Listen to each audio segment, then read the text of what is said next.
good evening. Thanks for joining us here on the Sunday edition of the Urban Debate. I am Afrida Rahman Ali. We all know that the second wave was ferocious in nature in the way it crippled the system and overwhelmed the medical infrastructure in this country. Of course, not to forget the crippling shortage of oxygen and the high number of hospitalization.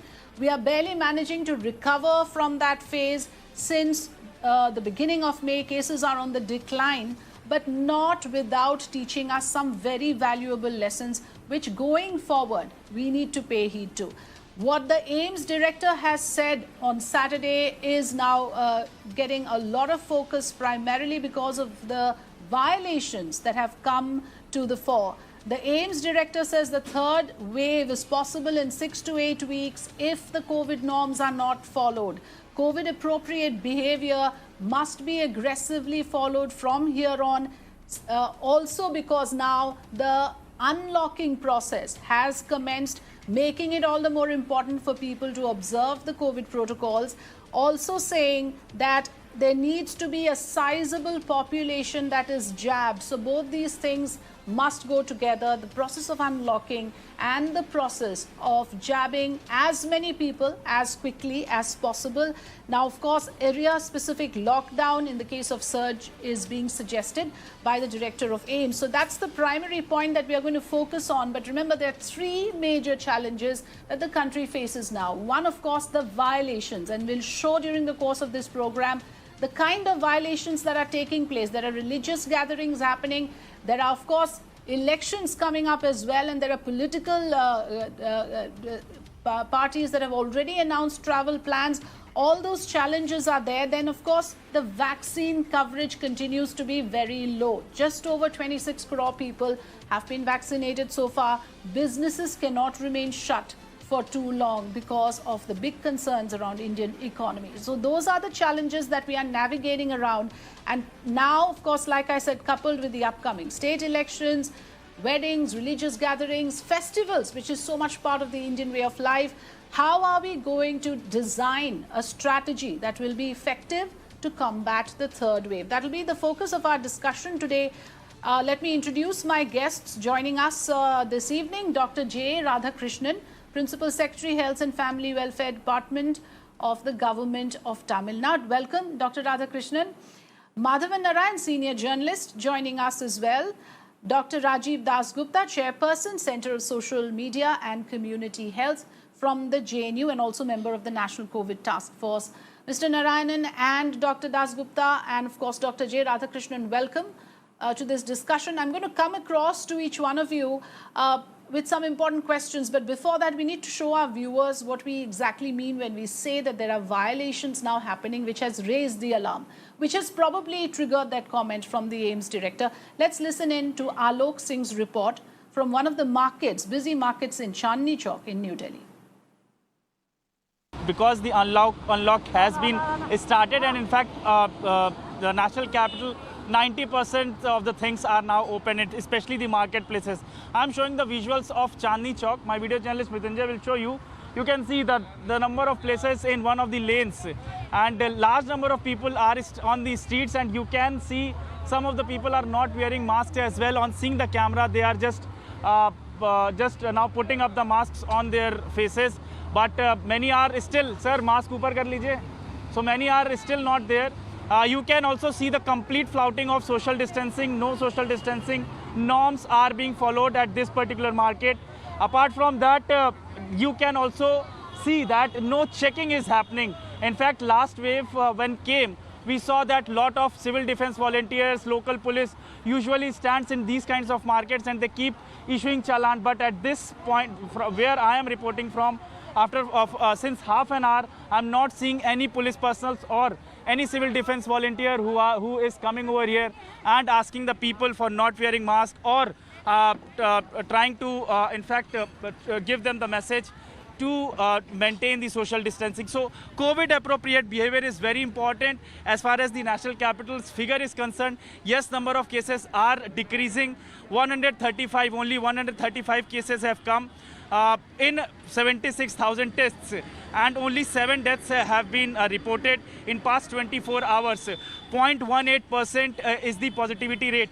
but it is the people's responsibility to understand the seriousness, because in the coming days, everybody is saying that third wave may hit. And if this kind of crowding will keep happening, then definitely the third wave is not going to stop, and definitely it is going to affect the people of the national capital.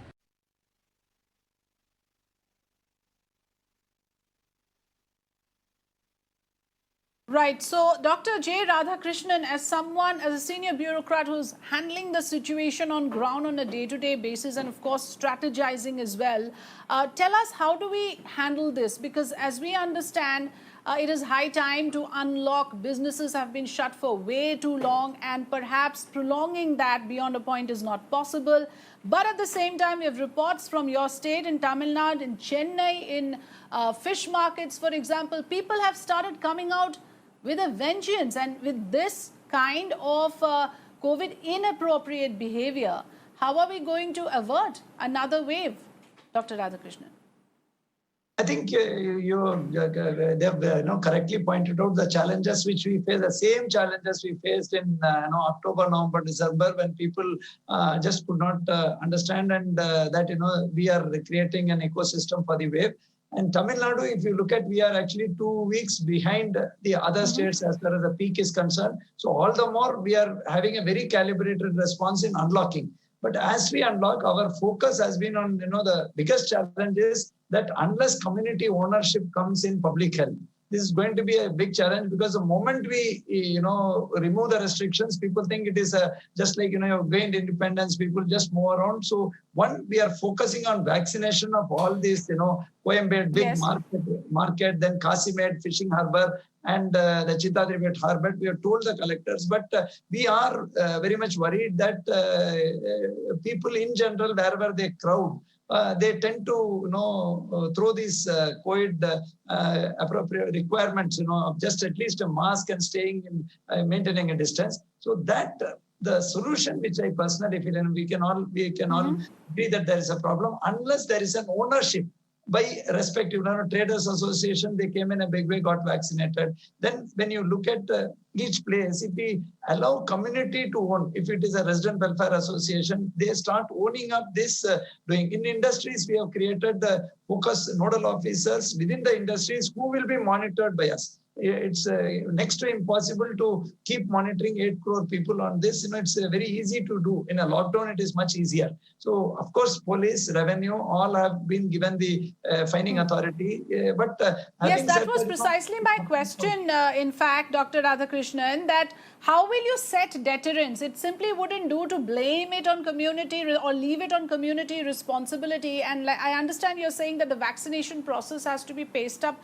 But, there's only so much pacing up you can do if people are not following norms, and you cannot have another lockdown. Is there a middle way out of this? Is there something that you can do to ensure that the crowding at least doesn't happen? How will you set that deterrence is what I want to know. Middle way is the way that we focus more, instead of general policing and general maintaining of the thing. We need to focus on the crowds. The moment we look at the crowded areas, there again the institutions and the people who are flouting it, the fines which we have already increased, 6 or 7 months back, 40 odd crores we have carried, but that has to be really done in a sustainable, regular basis. That is, even if the next man flouts it, he has to be fined. So that we are working very closely in those areas. So while a very poor man needs to change the behavior, but at least the places where the shops, those who are encouraging it, the institutional fines have to go up much higher. That would be the way forward, apart from vaccination. And constant IEC, regular keeping on. Yes, because that sense of responsibility, much as we hope that it comes in, in the people of this country, but it is not happening from the immediate circumstances that we see, Madhav and Narayanan, and you must have observed it as much, that there is a tendency to come out with a vengeance the moment the unlocking is announced. We have seen that in Delhi, we've seen that in Mumbai. And, this is across the country. And we also know that there are instances where the authorities are complicit. I mean, look at the stories we're getting out of the Kumbh Mela. Of course, in the peak of the second wave, there were election campaigning, and it's going to happen again. We just heard the Prime Minister announce travel plans to Uttar Pradesh, the most populated state. So, what in your observation, Mr. Narayanan, is the solution to this? People are going to come out the moment you open out businesses, and then you expect people not to come out in certain numbers. How are we to ensure that? Let me say something, Afrida, that I've always been a liberal who believes in democracy, but it is this COVID behavior has brought out the authoritarian in me. I believe it's time to talk fear, okay, and talk the old-fashioned way, because this is not any old, behavior. When you don't wear a mask, it's not about you alone. It's about others getting the chances of a virus. So it's tantamount to public violence, and therefore it should be treated. Not wearing a mask and COVID inappropriate behavior should be treated de facto as acts of violence, because it can actually harm lives. So the moment you do that, Okay. your other conclusions follow. For instance, I'm all for Section 144 being imposed, although if there is an unlock down, so that at least people don't gather in crowds. Tamil Nadu government, I compliment Mr. Radhakrishnan. I've seen Tamil Nadu police doing a good job of, they do innovative things. Apart from imposing fines, they have also, policemen themselves take megaphones and go around telling people to behave properly. And I also found it very fascinating that groups of people loitering around were made to stand and take an oath that they will be taking COVID-appropriate behavior. But things have come to a point where we have to shift from following COVID-appropriate behavior to enforcing COVID-appropriate behavior through legal deterrence, which could even mean temporarily, like you do. Today, this is the country in which we've been No, we cracking already down. have an Epidemic Diseases Act. There are already Yeah, but it provisions is under not- the it is Epidemic not being, Provisions Act where there are penalties which are imposed. yeah, But are you exactly. saying that is not enough? We need stronger It's absolutely provisions? not enough. If what I see is something that Okay. it's not what I should be getting, it's time to crack the whip. So which basically means that you have to evangelize the idea of punishment. And I also want, we've been talking about Rajnikant being given Dada Saheb Phalke Award. Has there been a single ad in Tamil Nadu in which public service image of Rajnikant, whose persona is authoritarian in his movies, been shown to deal with COVID-appropriate behavior? I've been very critical of the Modi government on the second wave on things like vaccination, not procuring vaccines, not building oxygen cylinders, not having ICU beds. But it's time for me to compliment the Prime Minister, at least on the evangelization of the idea that COVID-appropriate behavior is important. After that, although I agree with Mr. Radhakrishnan about associations, community, the time has come for the paradigm to shift from community to law enforcement. And that is what I would love to see police weighing in on this. Okay, that's a very strong point, Madhavan Yeah, Narayanan, that stronger enforcement, maybe stricter punishment. The administration, you're saying, must take responsibility. Yeah, do not leave it on the people, because it's unlikely everyone is going to fall in line. And even if one person doesn't fall in line, he poses a risk to many others. So that is the nature of the pandemic. Yes, let me get in, Dr. Yeah, sure. Just one point. This is a country in which we've been seeing moral policing on couples dating. We've seen vigilantism on issues. Why not enforce some vigilantism on this issue, in which the community leaders go around and they may not crack a whip literally, but they would have to shame people into this. You cannot be relying on, I'm a critic of the government, but I cannot be relying on the government. No, but that's also a very dangerous territory. The moment you do that, there are excesses committed, there are atrocities happening. So that's another Pandora's box. So one has to tread very carefully even on that one. Yes, I understand. I get your point.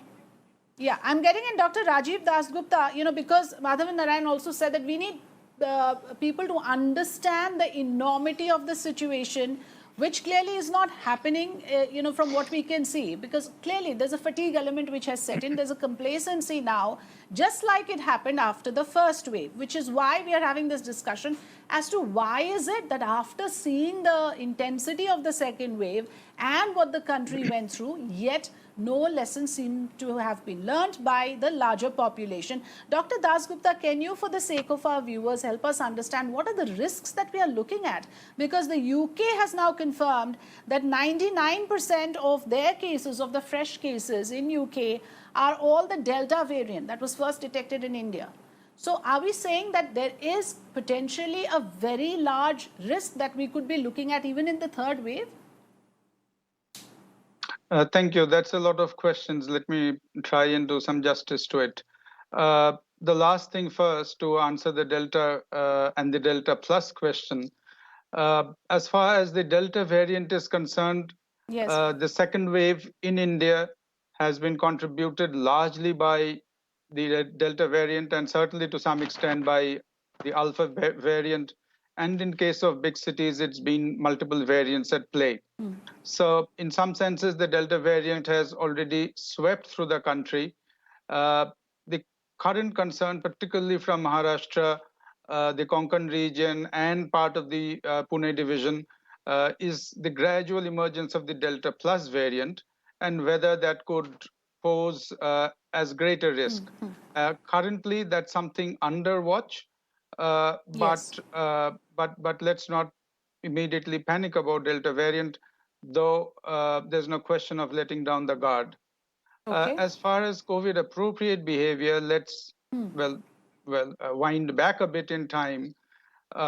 Between in the first year of the COVID infection and the availability of vaccine, roughly from January 2020 to January 2021, the only and the mainstay of COVID prevention was behavioral interventions, which, as we know, mask, hand washing, etc., distancing, etc. However, if we wind back another almost 3 decades, the kind of investment that went into understanding social and behavioral aspects of the HIV epidemic, which also didn't have a definite treatment or intervention at that time, that kind of investment in social and behavioral research we have simply not seen in COVID pandemic. And to that extent, I certainly agree with Dr. Radhakrishnan and Tamil Nadu and Dr. Radhakrishnan's leadership has actually done a wonderful job, that there is a lot more community ownership required, but that's to happen in conjunction with these investments from the state, with appropriate risk communication and with appropriate community engagement. And all of this has to act in tandem. And there's a limit, one final small point, there's a limit to which the police can be used for what is primarily a public health activity. That leads to what's called securitization of health, and that could often be counterproductive and certainly not sustainable. Thank you. Right, and no, one more point I want you to reflect on before I go to the other two guests on the issue of how under 15 population in India, sir, is 38%. So out of the 1.3 billion, 400 million. So this right now, since you mentioned about how this has to be in conjunction with vaccination, we are not even there yet. We haven't even touched that area yet. So are we not, lagging behind in this process? In that respect, isn't COVID appropriate behavior the more primary tool that we have right now to combat this pandemic? Because by the time the adult population is done, the government of India has set a December deadline, and then we have to do the under 15 as well. COVID appropriate behavior shall remain the mainstay. Doubtless it shall remain the mainstay, and therefore a lot more thinking and investment needs to go into how to strengthen it. But what will also be important now, as various sectors of economy and education is certainly opening up, how workplace and educational spaces and indeed all common indoor spaces are actually made COVID safe. And that's something which we still haven't really focused upon. And that's going to make things, make or break things as we go along. Yes, Dr. Radhakrishnan, public gatherings, that's the biggest, challenge that all governments across state or center has right now. How do we prevent that? I mean, look at this country where we have so many festivals. Your state also, of course, has many of these occasions, and weddings are a huge thing. We just had Dr. Dasgupta mention schools and educational institutions. How long can we keep them shut? So there has to be some process underway at the moment, sir, that will allow normalcy to return, for instance, in the lives of our children who are still confined and are not able to attend schools. And digital access, as we all know, is very, very limited. And a lot of children have fallen off the radar. They've fallen off the schools and educational institutions simply because they do not have the digital access. I would mention that, if you look at even in this height of COVID, various activities took place. How did they take place is that, people were following this SOPs for the respective thing. If you look at hand washing or for the disinfection the moment you come in, taking the temperature and all. Unfortunately, ritualization of these activities takes place. When you take permission for marriages, now we have the limit of only 50 and also for funerals 20. But these are the places where people say that, I have got it in a staggered way. So this is where I think the middle path of enforcement has to be tightened. So here I find Chennai Corporation has, put the onus on everything. They are putting monitors to look at whether they are maintaining. This is where we failed.